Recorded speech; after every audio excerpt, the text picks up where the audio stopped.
Pienso, luego estorbo, con Miguel Segovia.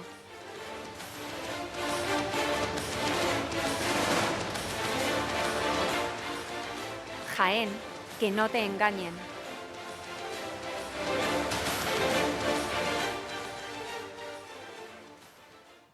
Buenos días, queridos amigos y amigas de Pienso Luego Estorbo. Bienvenidos hoy, 18 de marzo del año 25, a este espacio de opinión y debate que hacemos en directo cada día desde los estudios de Jaén Plus Radio y que luego nuestros técnicos suben a todas las plataformas que sean de vuestro interés y lo podéis escuchar a través de cualquiera de ellas con los podcasts que se envían.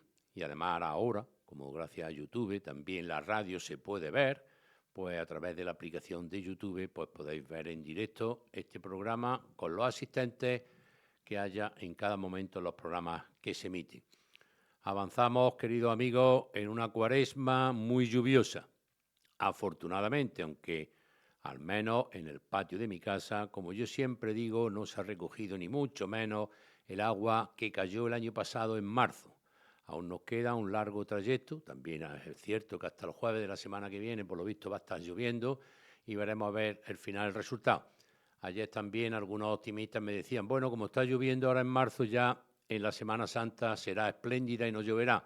Eso se lo preguntaron también al director de la EMET en Andalucía y nos echó un jarro de agua fría en el sentido de decirnos que eso nadie lo puede saber, que abril es un mes lluvioso también por excelencia y que en cualquier momento nos puede caer un chaparrón. Bueno, esperemos que no sea así y que la Semana Santa luzca plena y estupenda. Amigos, estamos asistiendo y ya es unánime lo que este ciudadano, este que os habla, viene diciendo hace un par de años y denunciándolo. Ya parece, obviamente a mí nadie me va a copiar, porque yo no soy nadie, pero ya parece que ese discurso que yo llevo anunciando hace años está calando, en el sentido que esto camina hacia una autocracia. Estamos viendo en estos últimos días este debate que tenemos ahora con el incremento en defensa, que no en seguridad, que también, pero que no nos quieran vender una burra por la otra. Lo que hay que comentar es el gasto en defensa y no empezar, como hace el trilero Sánchez, a meter en ese presupuesto de defensa gastos que nada tiene que ver con eso, para intentar engañar no solo a los españoles, que eso los tiene a todos engañados, sino también a la Comisión Europea.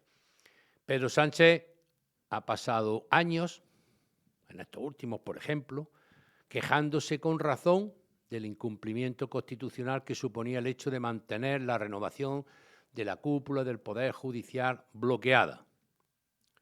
Se quejaba que Rajoy no tenía presupuesto y que se tenía que ir. Ese mismo Consejo de Ministros lleva 6 meses faltando por segunda vez consecutiva al más elemental mandato que la Constitución impone a los gobiernos, que es la presentación ante las Cortes Generales donde radica la soberanía nacional, no como algunos comunistoides dicen, a ver si cala, a ver si nos confunde, la soberanía popular, no, la soberanía nacional es la que reside en el Congreso de los Diputados. Y además cada diputado, un diputado, representa en sí mismo esa soberanía nacional. Pues esa imposición que impone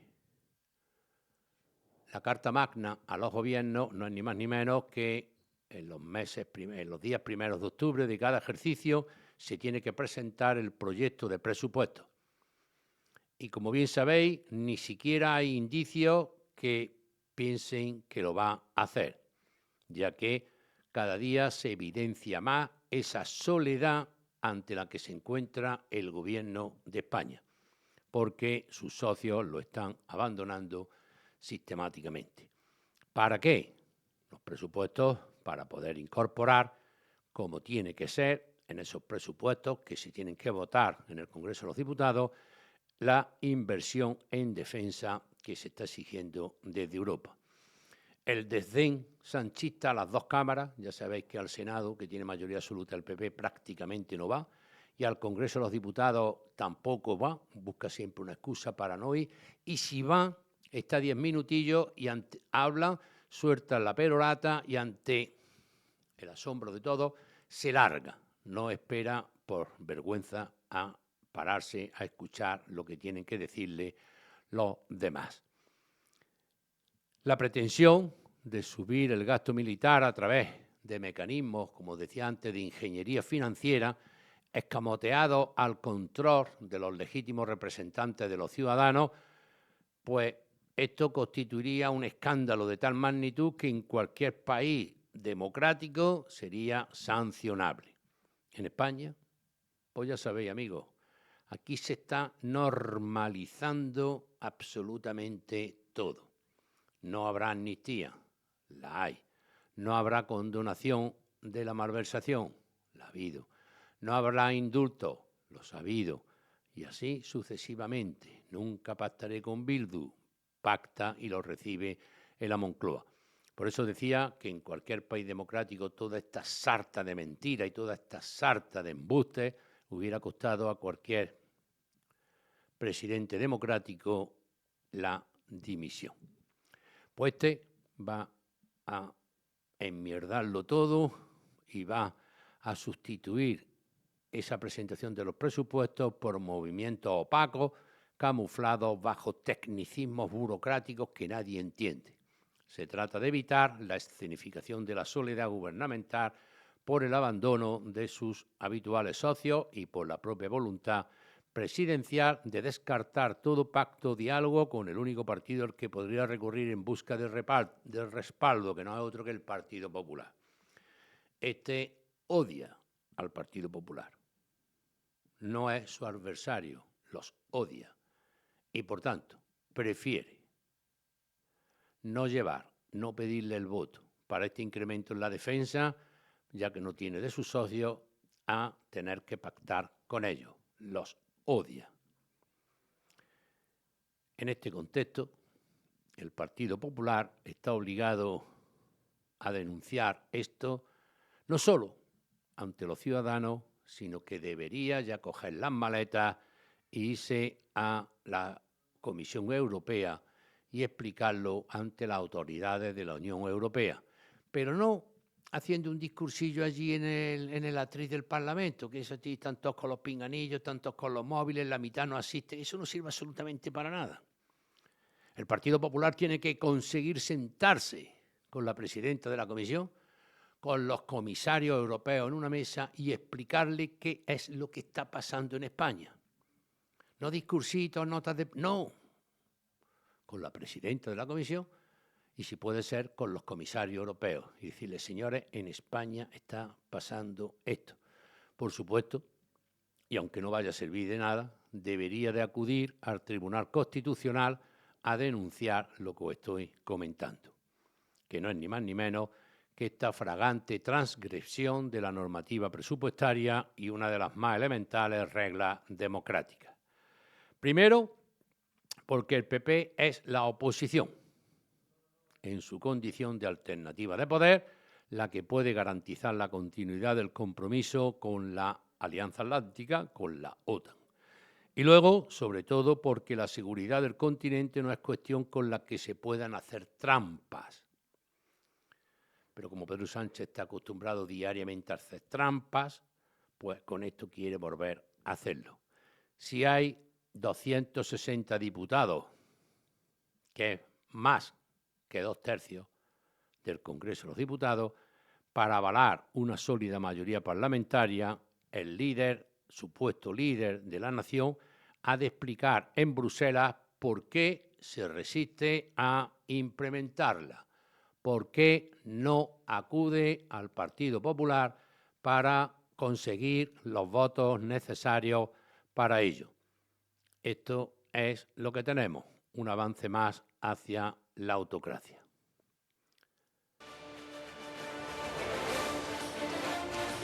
Pero tiene su corte de palmeros. Ya sabéis la revolución que se lió ayer porque el nuevo presidente de Lo País, El País, el medio de comunicación cabecera, que siempre lo he explicado, cabecera del PSOE, yo me acuerdo en los años de la transición, todos los rojillos iban con doblado el país aquí debajo del brazo, lo llevaban, estaban no había internet ni nada de esto, entonces todos iban con el país aquí doblado debajo del brazo, se iban paseando por las cafeterías de Jaén, en los ayuntamientos, en los otros. ¿Por qué? Porque el país es como el boletín oficial del Estado.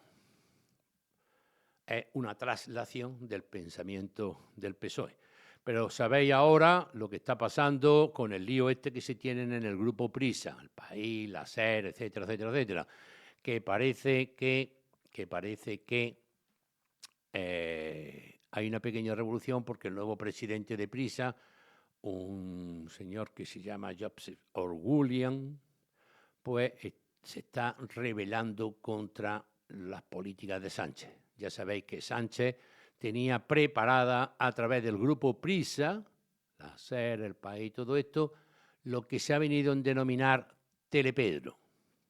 Quería que el grupo Prisa, naturalmente me imagino, que con suculentas subvenciones públicas montaran Telepedro, una televisión para Pedrito, una televisión para vanagloriar aún más si cabe. No le basta la SER, no le basta El País, no le basta la Primera, no le basta la Sexta, no le basta la Cuarta, no, es quería Telepedro, una televisión para él. Y menos mal que ayer algunos se rajaban las vestiduras porque el presidente nuevo de El País escribía una crónica, bueno, y nos sorprendió a todos. Yo ya no soy el único que compara a Pedro Sánchez con Franco.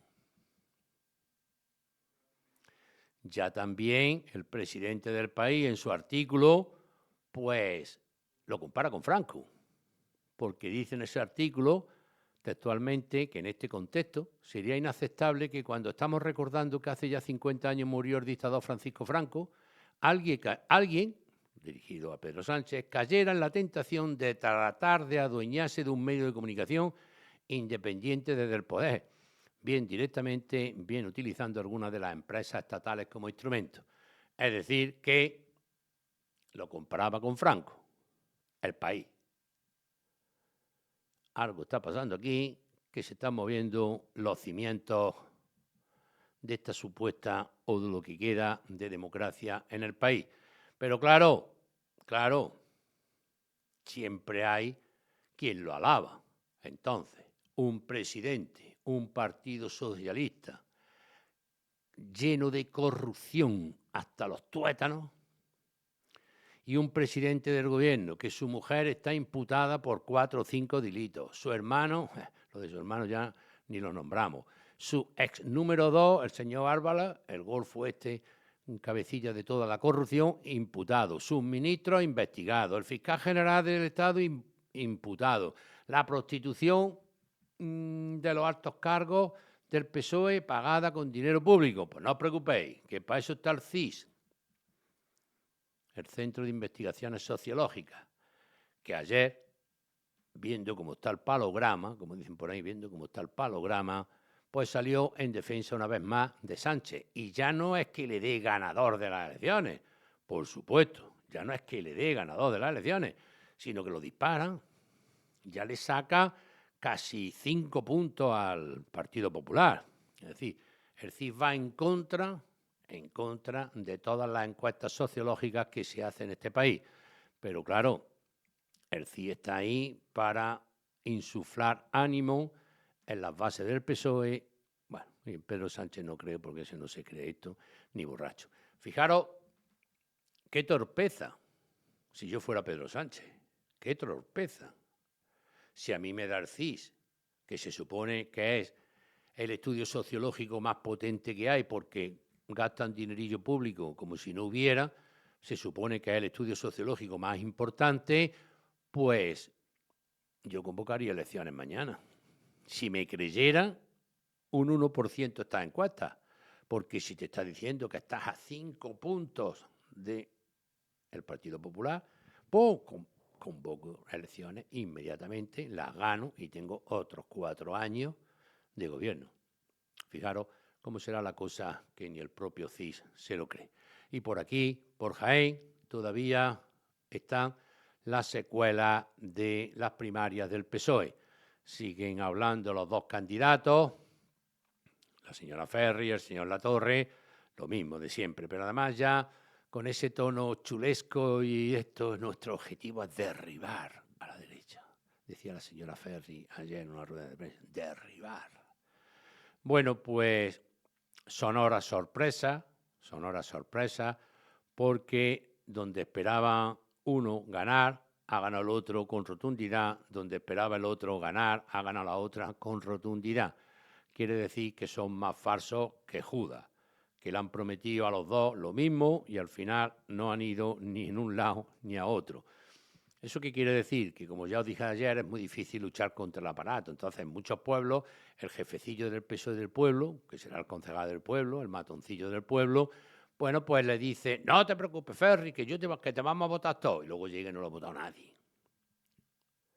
Latorre, tú no te preocupes, que los votos de mi pueblo van todos para ti. Luego no lo ha votado ni Pirri. Es decir, que como decía ayer, que el caso de Jaén, por ejemplo, en donde tanto Julio Millán como la señora África Colomo, los dos cabecillas más representativos del PSOE de Jaén, le habían prometido a Ferri el voto y al final incluso ganó Latorre por algunos votos.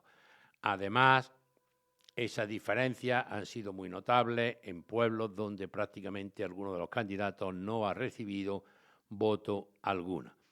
Como digo, los resultados de las primarias dejan sorpresas, como por ejemplo la de Ibro, en la que el secretario general Luis Miguel Carmona ha mostrado su apoyo sin fisura a Juan Latorre desde el principio, pero su municipio ha mostrado un mayor apoyo a Ferri. El jefecillo del PSOE decía una cosa y los militantes del PSOE del pueblo decían otra. El resto de sorpresas vienen marcadas por la igualdad esa que decíamos ya de los resultados y lo que tienen que hacer ahora el señor Latorre es coser esto. Porque esa división tan profunda que se ha producido en el PSOE, porque esto deja heridas y deja marcas muy gordas en todo el PSOE, lo que tienen que hacer es coser todas estas heridas, que no va a ser fácil, porque eso ahora de la integración. Ahora el señor Latorre pues saldrá ahí con la cara de cordero degollado, bueno, yo apoyo la integración, y en una junta directiva, a lo mejor donde hay 40 o 50, pues le da 2 puestecillos, uno de portero y el otro para barrer la oficinilla a algún candidato de los que iban con Ferri, ya sabéis, por aquello de la unidad y aquello de la integración, le dará 2 o 3 puestecillos de esos sin relevancia ninguna a los otros y a pasarlos por la guillotina, que es lo que habitualmente hace el PSOE, porque cuanto más a la izquierda, más cainismo político existe. A pasarlos a los que no me han apoyado por la guillotina. A pesar de que oiréis, esto que estoy diciendo yo no, pero oiréis nada más que alabanza, los otros somos todos compañeros, compañeras, estamos encantados, la unidad, etcétera, etcétera, etcétera. En fin, el cuento del alfajor. También hay una polémica en Linares, porque por lo visto, como para festejar los actos estos del 8M, pues se había organizado una obra de teatro que se llamaba Lisistrata. Y por lo visto, no sé qué ha pasado, que la edil, la señora Manme Muñoz, pues defiende su decisión en la gala del 8M de suspender una obra de teatro que se estaba realizando. Yo nunca haría eso. ¿Por qué? Porque soy un fiel defensor de la libertad de expresión. Yo vi un fragmento de la obra y me parecía cutre, no, lo siguiente. Cutre y desagradable, no, lo siguiente. Pero ¿quién ha contratado a esta? Antes de contratar, más o menos, debéis de saber de qué trata esa obrita de teatro o esa representación, y si no la veis acorde o no os gusta, no esto, no la contratéis. Pero una vez que se contrata, hay que respetar la libertad de expresión, incluso de estas, que no respetan la tuya. Estas feministas radicales, que ahora salen, por supuesto, la Asamblea de Mujeres Feministas, que ahora salen a criticar a la concejala. Incluso a estas hay que respetarle la libertad de expresión, que ellas mismas no respetan. Porque cuando tú dices algo te crucifican. Pues mira, señoras feministas 8M, Asamblea de Mujeres Feministas 8M, Izquierda Unida y toda la patulea esta, yo no comparto que se haya suspendido esa obra porque soy un fiel defensor de la libertad de expresión. Pero tomar nota, que cuando otro diga una cosa, aunque no os guste, tenéis que respetar esa decisión. Y en Jaén Capital cometisteis una enorme injusticia, atacar a una mujer simple y llanamente porque estaba diciendo en su derecho constitucional a la libertad de expresión lo que opinaba. Vosotras no respetáis a nadie. Yo sí os respeto. Creo que nunca se debía de haber suspendido esa representación cutre, pero entiendo que la libertad de expresión como derecho constitucional está muy por encima de cualquier otro derecho. Amigos, muchas gracias por vuestra escucha. Mañana tendremos más programas, mañana tendremos más cosas que comentar. Siempre se quedan cosas en el tintero, pero tenemos que acabar. Muchas gracias por vuestra escucha y hasta mañana. Si Dios quiere, que Dios os bendiga a todos. Un abrazo.